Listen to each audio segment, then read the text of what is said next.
Well, good morning. We're glad you're with us today as we continue our study in the book of Job.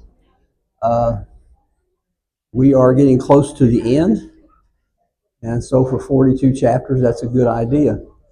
And so we're going to start today by asking you a question. Here's the question. What's the worst trouble you've experienced in life?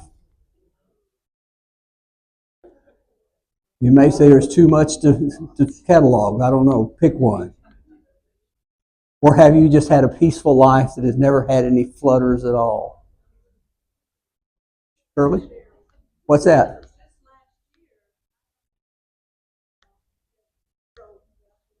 Anytime you deal with the government and aftermath of a death, that's always an interesting problem.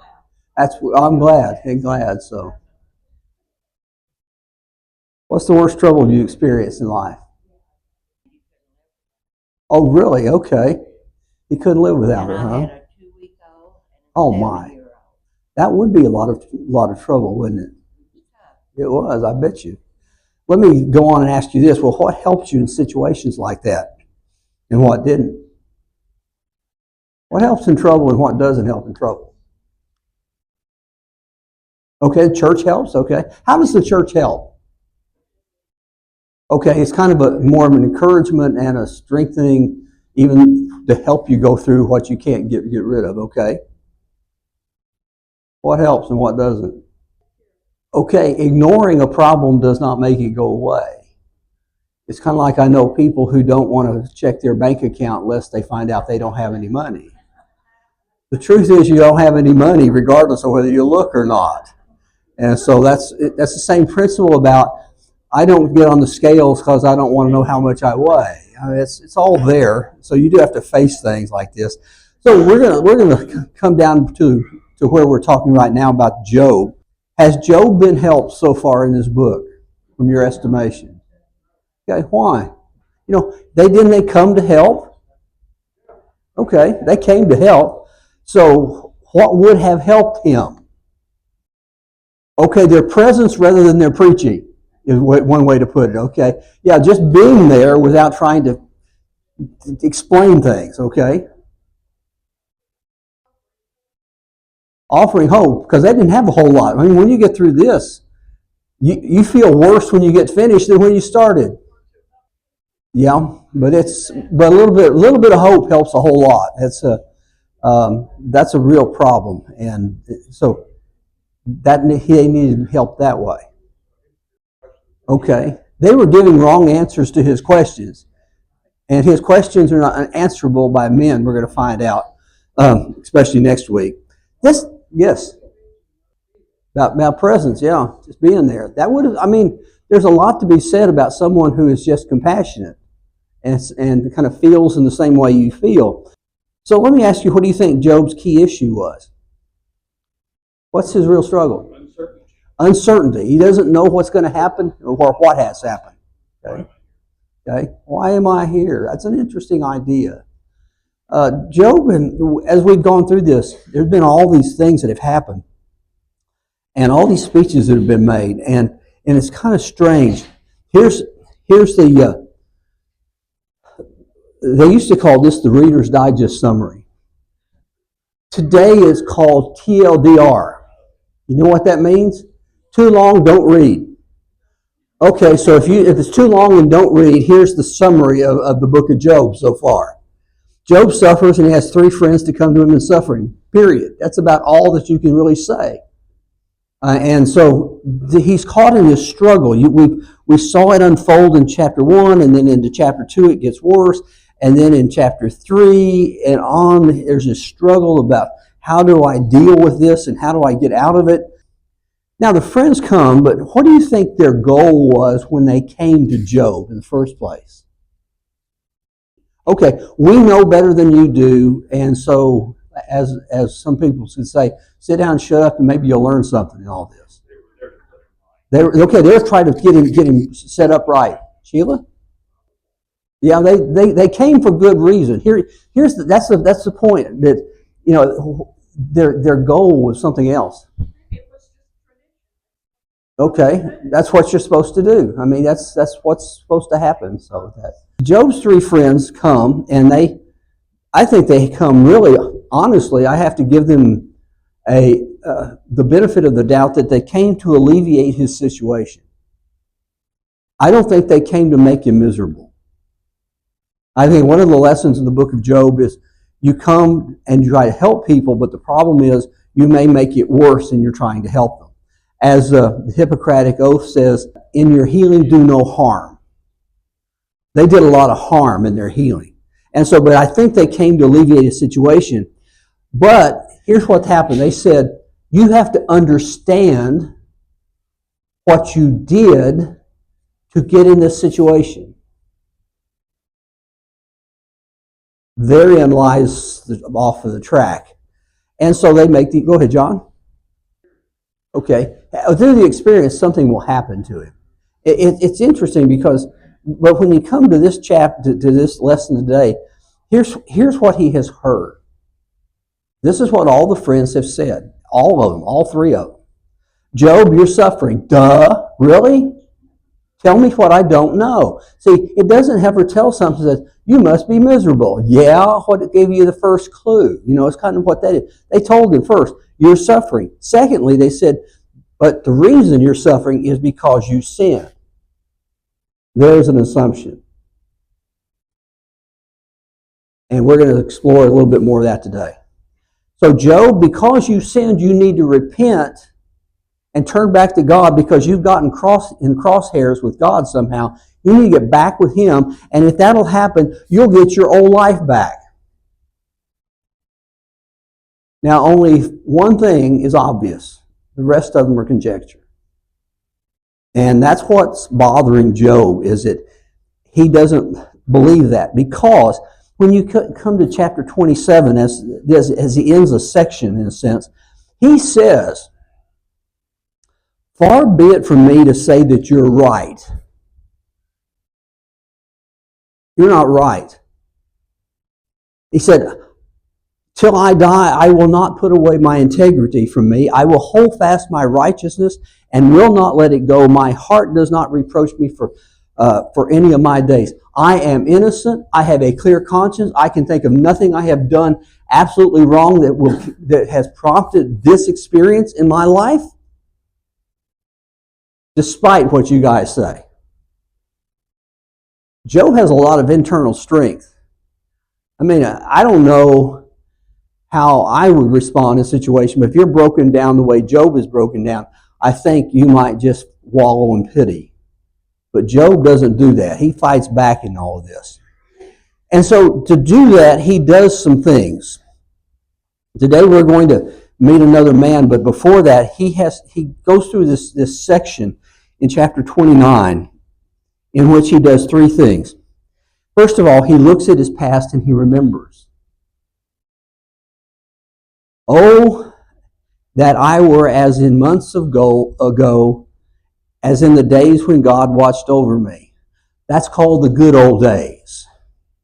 You know, there are a lot of people, they have the good old days. Oh, I wish I could be that way again. You know, people say, I wish I could be young again. I go, do you want to go back to junior high? I don't. Not me. What they want to be is like junior high, but with today's wisdom. Good luck with that one. Because that doesn't always happen that way. He says in the good old days, I was respected. In the good old days, I had things I could share. In the good old days, I had love and care and concern. And all that's true. I like to point out, when Job begins his struggle, he says, I wish I had never been born. It's interesting that now he says there's good that has happened when I was born. That's a very healthy attitude. But then, all of a sudden, he makes a switch, and he begins to look at his present, and he rehearses his misery. You know, I haven't gone to a regular barber shop in years, but when I was a kid, you go to the barber shop. You know what happened in barber shops? They have what I call a refrain that says, ain't it awful? Ain't it awful? Man, the economy's man, ain't it awful? I can't believe who's here who's running this town. Ain't it awful? There are potholes everywhere. Ain't it awful? Everything goes wrong. And I guarantee you, if it wasn't bad when you went in, it's worse when you get out. The haircut's not even good either. So, but it says, but now, they laugh at me, who are younger than I. He says, I'm older than any of them. I have more experience and learning than any of them, of all those people, but I'm now laughed at by them. I'm laughed at by those who are younger, whose fathers I would have disdained to, I like this, to set with my dogs of my flock. He said, I wouldn't even let this guy keep my flea-bitten dog. He said, but they're laughing at me now. His misery is constant. He says, God has cast me into the mire. He's thrown me into the muck. He said, I become like dust and ashes, worthless and spread all over the earth. I cry to you for help, but you don't answer me. I stand and you only look at me. In other words, I'm invisible to you. You have turned cruel to me, and with the might of your hand you persecute me. Yeah, he's talking to God here. See, he believes, as do the rest of them, that God has a hand in this. But he's miserable. He's so miserable. And then here's the other part. He looks to the future and he reaffirms his faith. I have made a covenant. He uses those words. The word covenant is an important word. I have made decisions. I have made a sacred commitment for some things. And when you look at what he does, he has this interesting idea. You go back to Eliphaz in Job 22. We looked at Eliphaz's speech in chapter 22. Eliphaz had all these things he ticked off against Job. Job, I know you've got to be done wrong because nobody suffers like this. You must have been cheating people. You must have been incompassionate and hurtful and harmful. You must have been greedy and money hungry. That must be why you're here. As we pointed out, he doesn't know any of that stuff because he wasn't around when Job got his problems.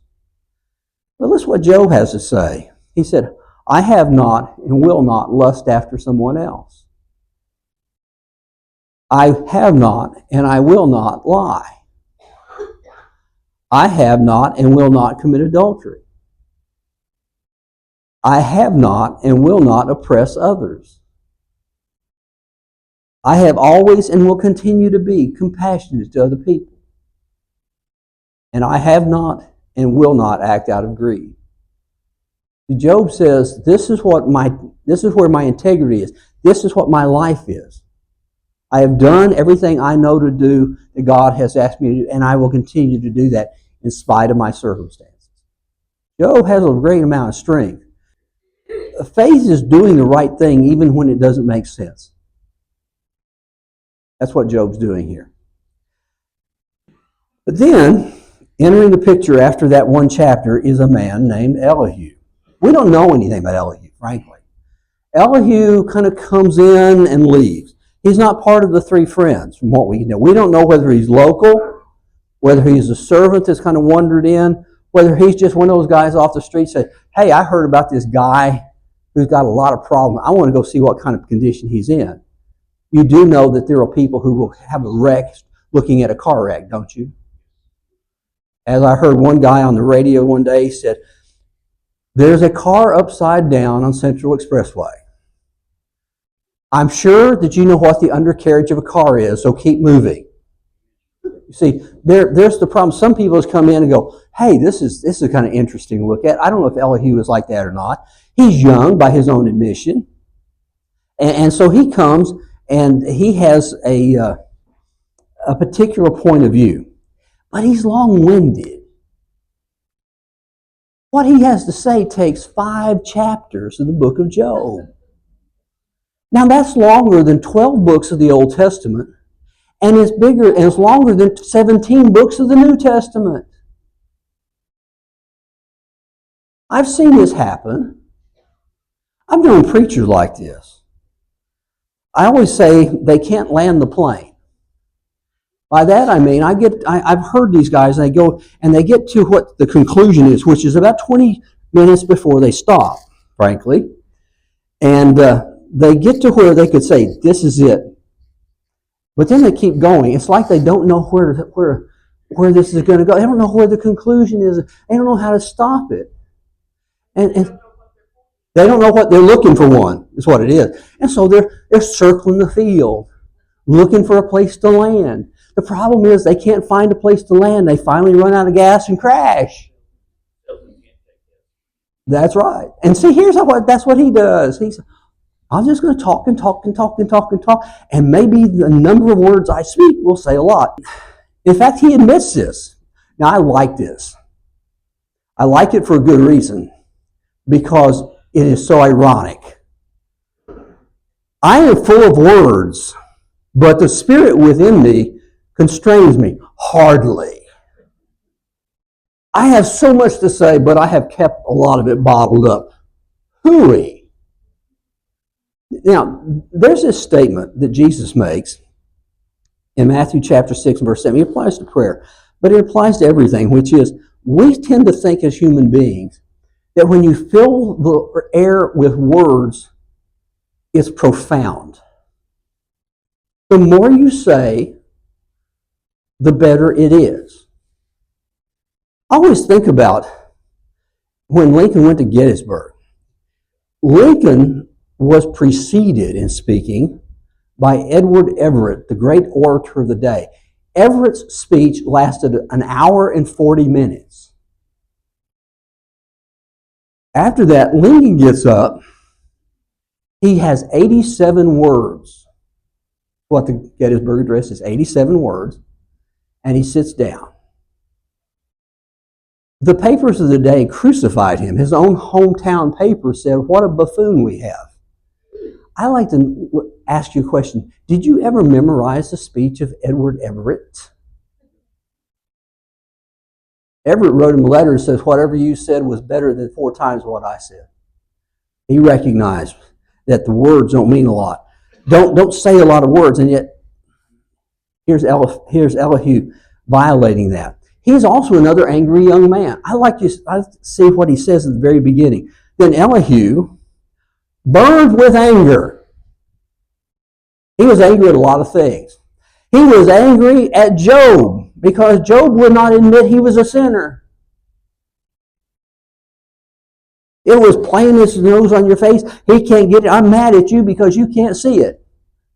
Usually it doesn't help to get mad because an audience doesn't understand. That's a communicator's problem.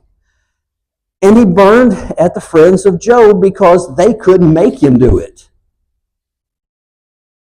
And they had declared him wrong, but they couldn't get him to confess. So he mad at everybody. And it says that he's not old, but he's smarter than everybody else is. I always like that, don't you? When an 18-year-old lectures you about what life's about. When you get into college and they go, "You know, in college I learned that this is this and this," and you go, try that on for size. I remember I was at Bear Valley one year, and I made this speech about time management for preachers. And one of the big time saps for preachers is benevolence.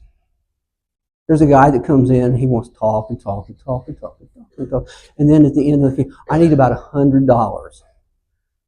Now, I've shortened that from time to time. But what I usually would do is when I was here, I'd have a secretary, and Vicki can testify, I would say, "Come get me in 10 minutes and tell me there's an emergency in the north wing." There's always an emergency in the north wing one way or another, let me tell you. And so this guy would be going on, and she'd come in. I said, "I've got to go, so if I'm going to help you, you need to let me know now." Okay, I told that story. At lunch, these guys who were all of 20 years old, who told me how wrong I was for doing that, because that's a soul that could be saved. And if you'd have spent the next day and a half with him, you might could have saved their soul. I said, there are 150 other people I got to deal with. whose soul is just as important. I'm not going to do one of those. They go, oh, I think you could. I said, come see me in 30 years.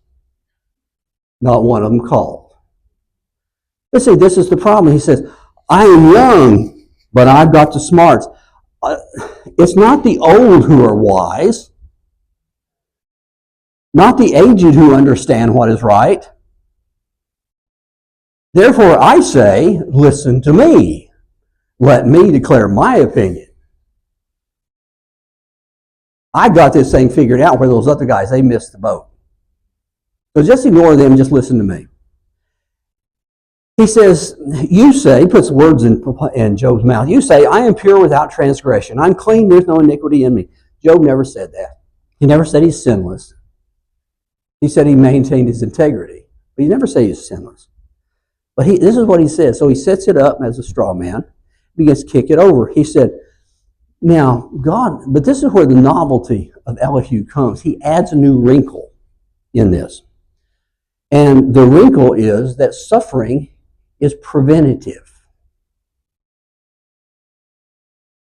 He says God can talk to you in a lot of ways. He could appear to you in a vision or a dream, kind of like the man of Macedonia appears to Paul in Acts chapter 16. He said, but you didn't get that. But he says sometimes man is also rebuked with pain on his bed and with continual strife in his bones. God can also communicate through hurting you. Question has to be, is that what pain really is? If you fall and break a hip, is that God telling you something about what's wrong with you? Outside of the fact you should have been using your walker. Your kids will tell you that, by the way. Or if you're in a car wreck, is that God talking to you? But see, that's his premise. If you're suffering, God must be trying to communicate something to you. Now, in all honesty, there is a measure of truth, but not complete truth. C.S. Lewis married late in life, and he fell in love with a woman named Joy. And Joy got sick and died early, left him bereft. Here was this marvelous scholar, great apologist for Christianity. He's crushed. And so he writes several books about grief and pain. In one of them, he says, we can ignore pleasure. We don't learn much from that. But pain insists on being attended to. God whispers to us in our pleasures, speaks to us in our conscience, but shouts in our pain. It is his megaphone to rouse a deaf world. And there's some reality to that. But it has to be interpreted. For instance, back in on Labor Day, I was driving to my daughter's house, and I was coming back. I had this big flashing light on my dashboard. It said, charging system failing. Now, I thought, if I can just get this thing home. And so it would go, stop and start, stop and start. I mean, the battery's trying to catch up, but it's not catching up. It can't recharge. And when that goes off, then suddenly lane waivers, that light comes on, and automatic braking systems comes on, and this comes on, and that comes on. The power steering quits working. The power brakes quit working. That's fun, let me tell you. Coming down Plano Road, and finally the whole thing gives out at City Line, so I can coast it into the garage. When am I supposed? But he said that pain is more. What Lewis says, pain is more like the flashing light on the dashboard that something is wrong. It doesn't tell you what's wrong. It just says something is.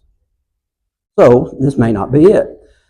But he says, what Elihu says, sin is the reason suffering comes, is to keep you from sinning. He says, look, his soul drew near the pit. In other words, you were really getting close, Job, to falling off the edge in your spiritual life. So God decided he was going to zap you to get you to pay attention to him. See, that's his wrinkle. It's all preventative. It's a Band-Aid, but it tells you something is wrong. And yet, sometimes that is true. We do suffer things for our benefit, but it's not because we've done something wrong. The Hebrew writer, after Hebrews chapter 11, comes into chapter 12. And by the way, they didn't have chapters, and so they were just flowing together. And he said, perhaps you've forgotten the exhortation that addresses you as sons. My son, do not regard lightly the discipline of the Lord, nor be weary when reproved by him. It could be that God may be trying to get your attention. You don't know what that is. I would rather propose this is what the problem is. This is what Elihu is saying in nice, unvarnished language. I like this. One of my favorite sayings. Mark Twain said, a kitty cat doesn't walk across the hot stove twice, but neither does it walk across a cold stove. Once he's been burned once, he's not going to do it again. Yeah. Now, that's kind of true. You've been burned once, you don't want to do that again. And so that's what Elihu is trying to propose to Job. Job, the reason you're suffering is because you have gotten so close that God in His grace has been giving you this suffering to get you back to where you need to be. Well, and he says that God is just. He says, for according to the work of man, He will repay him according to his ways. He will make it befall him. Problem. This is what he says about God's justice. God punishes the wicked and rewards the righteous. That's justice. When everybody gets what they deserve. The only problem is he's looking at a man who got what he didn't deserve. What happens when we quote the justice of God, if we don't maintain a healthy sense of the grace and compassion of God, we have skewed God to make Him something else. He says to Job, Job, you need to repent. You need to go back to the way it was. He said, let your flesh become fresh with your youth. Let him return to the days of your youthful vigor. He says, you need a new birth. You need to get back to God. It'll be the way it was before, like when you were young. Well, you make a summary of all that. This is what Elihu basically says. He said, God watches over the righteous. He says, God tells the sinner about their sin through their pain. And He's hoping they get the message because of the pain. And if they respond to the discipline that God gives them, that preventative, God will give them their life back. But if they don't respond, the pain continues. It's that last one that He really wants to hammer on. Job, the reason you're suffering because you haven't figured out that God wants you to repent. And that's why you're going to continue to suffer until that happens. He says, will He then make repayment to suit you because you reject it? You must choose and not I. Therefore, declare what you know. All four characters in the book of Job believe that we are in control of the universe. That if we do this or this or this, we decide what our situation is. And so he's telling Job, the ball's in your court. You can decide how you want to make this thing play out. Choose God, things will be right. Don't choose God, things will be wrong. This is a preacher's invitation. Respond and go to heaven, not respond and go to hell. Well, that's what he tells Job. And then his last chapter is kind of I don't know. Like I said, he's a young man who wants to use a lot of words, and so what he has to say is, let's add something else to it. It has nothing to do with my argument. So he says, God is great and God is powerful. He's telling that to a guy who knows that God is great and God is powerful. It doesn't help. A theology lesson to the suffering is usually not very helpful.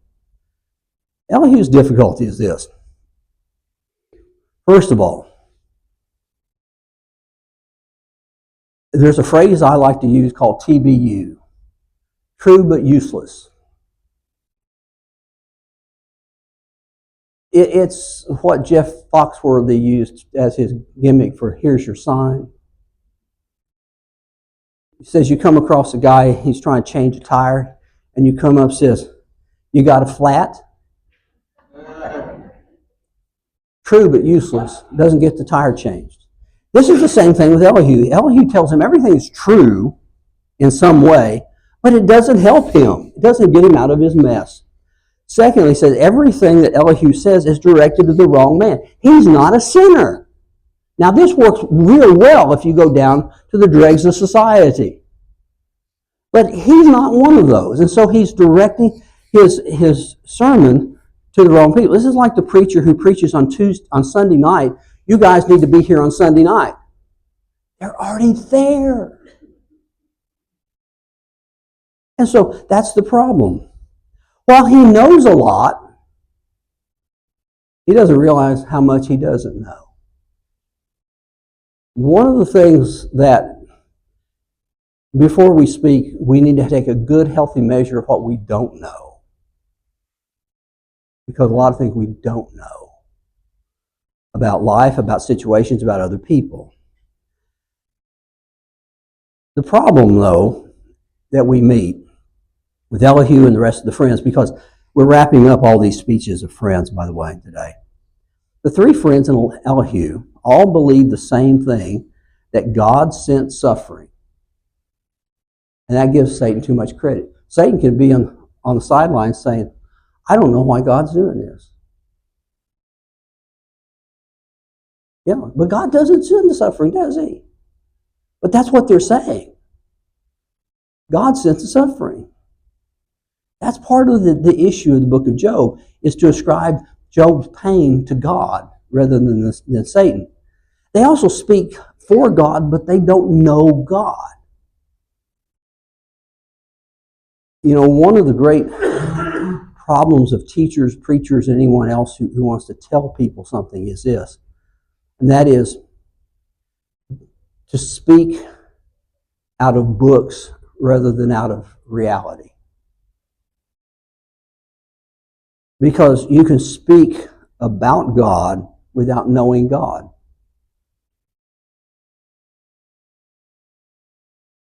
Let me say it again. You can speak about God without knowing God. You can have all the things right and your theology can be good, but you have never applied it to yourself. And that's a real problem. So, a couple of things as we get to the end of this class. Knowing the truth doesn't mean you apply it correctly. You know, do you know what's... You know, James says, the man who knows what is right to do but doesn't do it, to him is sin. You can know the truth but not do it right. Don't we all know more than we really do? When you get on, if you got on a diet at the first of the year, do you not know that eating the cookies and the candy is not the right thing?